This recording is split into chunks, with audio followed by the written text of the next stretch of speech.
ইযা যুলজিলাতিল আরদু জিলজালাহা, যখন প্রচন্ড আকারে জমিন প্রকম্পিত হবে। তার মানে কখন প্রকম্পিত হবে?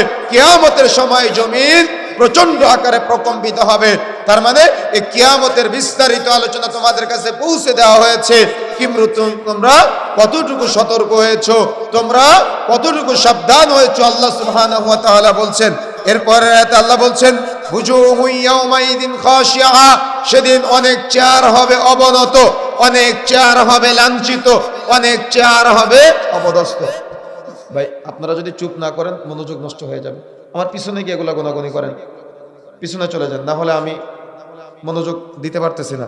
যে কথা বলতে চাচ্ছিলাম যে আল্লাহ রাব্বুল আলামিন পবিত্র কোরআন মাজিদের মধ্যে বলছেন বুজুহু ইয়াউমাইদিন খাশিআ, সেদিন অনেক চেহারা হবে অবনত, অনেক চেহারা হবে লাঞ্ছিত, অনেক চেহারা হবে তারা মাথা নিচু করে কিয়ামতের মাঠে উঠবে। আচ্ছা, দুনিয়াতে যদি কেউ চুরি করে ধরা পড়ে তার মাথা উঁচু থাকে না মাথা নিচু হয়ে যায়? কথা বলতে হয়, মাথা উঁচু থাকে না নিচু হয়ে যায়? নিচু হয়ে যায়। কিন্তু দুনিয়াতে কিছু মানুষ অপরাধ করে কিন্তু মাথা উঁচু করে বেঁচে থাকে। আমার কথা বুঝতে পেরেছেন? তাদের নিয়ে বিস্তারিত আলোচনা আসবে। এখন আমি যে কথা বলতে চাই, আল্লাহ বলছেন বুজুহু ইয়াউমাইদিন খাশিআ, সেদিন অর্থাৎ কিয়ামতের মাঠে অনেক চেহারা হবে অবনত, লাঞ্ছিত, অপদস্থ। তার মানে তারা কিয়ামতের মাঠে উঠবে কিন্তু লাঞ্ছিত অবস্থায় উঠবে, অপমানিত অবস্থায় উঠবে, অপদস্থ অবস্থায় উঠবে। আল্লাহ বলছেন আমিলাতুন নাসিবা, তারা কিয়ামতের মাঠে উঠবে কিন্তু তারা কর্মক্লান্ত, পরিশ্রান্ত অবস্থায় উঠবে। এর দুইটা তাফসীর পাওয়া যায়। এক, যারা দুনিয়াতে অনেক আমল করেছে, ইবাদত বান্দিগি করেছে, কিন্তু কিয়ামতের মাঠে যখন উঠেছে ওই আমলগুলা কবুলযোগ্য হয় নাই, ওই আমলগুলা আল্লাহর দরবারে পৌঁছায় নাই। যেমন যদি আমরা বলি ফাওয়াইলুল লিল মুসাল্লিন, নামাজিরা ধ্বংসপ্রাপ্ত। কোন নামাজি? আল্লাযীনা হুম আন সালাতিহিম সাহুন, যারা সালাত আদায় করেছে, নামাজ পড়েছে কিন্তু অমনোযোগী, উদাসীন, যারা সালাত আদায় করেছে কিন্তু সালাতটা কবুলযোগ্য না। তাহলে তাদের সালাত কি কিয়ামতের মাঠে তারা জান্নাতের জন্য লাভ করতে পারবে? আমার কথা বুঝতে পেরেছেন? তাহলে কিয়ামতের মাঠে যখন তারা দাঁড়াবে, আল্লাহ বলছেন আমিলাতুন নাসিবা, তারা যখন কিয়ামতের মাঠে দাঁড়াবে তারা কর্মক্লান্ত, পরিশ্রান্ত অবস্থায় কিয়ামতের মাঠে দাঁড়াবে। তাদের এই দুনিয়াবি আমলগুলো কোনো কাজে কিয়ামতের মাঠে আসবে না। দেখবেন আমাদের সমাজের এক শ্রেণীর মানুষ আছে যারা জিকির করতে করতে করতে বাঁশের মাথায় উঠে যায়, দেখেছেন না? জিকির করতে করতে করতে বাসে বাসে ঘোরাঘুরি করে। এরা এত আমল করে, এত জিকির করে। সেদিন মানিকগঞ্জে যাওয়ার সময় দেখলাম যে কিছু মানুষ একটা দোকানের মধ্যে বসে বসে বিশাল জোরে জোরে জিকির করতেছে।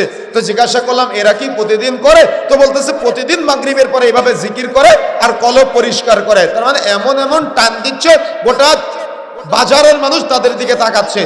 তো তাদের চিন্তা এমনটাই যে আমরা যত ইল্লাল্লাহ ইল্লাল্লাহ জিকির করব তত কলব পরিষ্কার হবে এবং আমরা এই আমল নিয়ে কিয়ামতের মাঠে উঠব। কিন্তু এটা কি কখনো সম্ভব? যদি আপনি এমন আমল করেন যে আমলের পিছনে কোনো দলিল নাই, তাহলে এমন আমল করলে সে আমলটা কবুলযোগ্য হবে না, সে আমলটা বাতিল। তাহলে আপনি যখন এই আমল নিয়ে কিয়ামতের মাঠে উঠবেন তখন ওই আমলের কারণে আপনি ভাববেন আমি হয়তো আজকে অনেক সম্মান পাবো, অনেক মর্যাদা পাবো, অনেক ইজ্জত পাবো। কিন্তু কিয়ামতের মাঠে আপনি উঠে দেখবেন যে আপনি কর্মক্লান্ত, পরিশ্রান্ত অবস্থায় দাঁড়িয়েছেন। দুনিয়াতে আমল করতে করতে করতে করতে ক্লান্ত অবস্থায় কিয়ামতের মাঠে, কিন্তু কোনো আমল কবুলযোগ্য না, সব আমল বাতিল। আর দ্বিতীয় ব্যাখ্যা হলো যে আপনি অপরাধ করতে করতে ক্লান্ত, কিয়ামতের মাঠে যখন দাঁড়াবেন তখন একজন কৃষক যেমন কর্ম করার পরে শরীর থেকে ঘাম ঝরে কর্মক্লান্ত অবস্থায় সে বাড়িতে আসে, ও কিয়ামতের মাঠে যখন দাঁড়াবে তখন এরকম দুনিয়া থেকে যাওয়ার পরে কর্মক্লান্ত, পরিশ্রান্ত অবস্থায় উঠবে। তাসলা নারান হামিয়া, যখন তারা এমন কর্মক্লান্ত, পরিশ্রান্ত অবস্থায় উঠবে তখন তাদেরকে প্রবেশ করানো হবে জ্বলন্ত উত্তপ্ত আগুনে। কাদেরকে বলেন তো? যারা দুনিয়াতে ভেবেছিল যে আমরা সফল, কিন্তু তারা আসলে আমলগত দিকেও সফল না, দুনিয়াবিগত কোনো বিষয়েও সফল না। কিন্তু কিয়ামতের মাঠে যখন তারা উঠবে, উঠার পরে আল্লাহ বলছেন তাসলা নারান হামিয়া, তাদেরকে প্রবেশ করানো হবে জ্বলন্ত উত্তপ্ত আগুনে। তুসকা মিন আইনিন আনিয়া, তারা পানি চাইবে অনেক। যখন তারা পানি চাইবে তাদেরকে পানি দেওয়া হবে, কিন্তু সেই পানিতে হবে জ্বলন্ত উত্তপ্ত ঝরনার পানি, তার মানে ফুটন্ত ঝরনার পানি। রাসূলুল্লাহ সাল্লাল্লাহু আলাইহি সাল্লামের একাধিক রিওয়ায়াত দ্বারা প্রমাণিত, যখন তারা প্রচন্ড তৃষ্ণার্ত অবস্থায়, পিপাসার্ত অবস্থায় যখন তারা পানি চাইবে, তখন তাদেরকে পানি ঠিকই দেওয়া হবে, কিন্তু তাদেরকে দেওয়া হবে গরম উত্তপ্ত ঝরনার পানি। যখন তারা ওই ঝরনার পানিগুলা পান করবে, ওই পান করার সাথে সাথে তাদের পিছনের রাস্তা দিয়ে পেটের মধ্যে থাকা নাড়ি ভিড়িগুলা সব বের হয়ে যাবে। বলেন নাউযুবিল্লাহ। কথা বুঝেন না মনে হয়? কথা কি বুঝতে পেরেছেন? দুনিয়া থেকে অপরাধ করতে করতে করতে করতে যখন আপনি যাবেন, দুনিয়াতে আপনার অপরাধের পাল্লা প্রচন্ড ভারী, আপনার নেকির পাল্লা হালকা। যখন আপনি কিয়ামতের মাঠে দাঁড়াবেন, তখন আপনি আপনাকে জাহান্নামে যখন দেওয়া হবে, তখন আপনি পানি চাইবেন, তখন আপনাকে পানি দেওয়া হবে, কিন্তু পানিটা হবে জ্বলন্ত উত্তপ্ত ঝরনার পানি, ফুটন্ত পানি। এই ফুটন্ত পানি যখন আপনাকে পান করানো হবে, তখন এই পানি পান করানোর সাথে সাথে পিছনের রাস্তা দিয়ে এই আপনার আমার পেটের মধ্যে থাকা যে নাড়িভুড়িগুলো আছে, যারা জাহান্নামী হবে অপরাধের কারণে, তাদের ওই পিছনের রাস্তা দিয়ে নাড়িভুড়িগুলো বের হয়ে যাবে।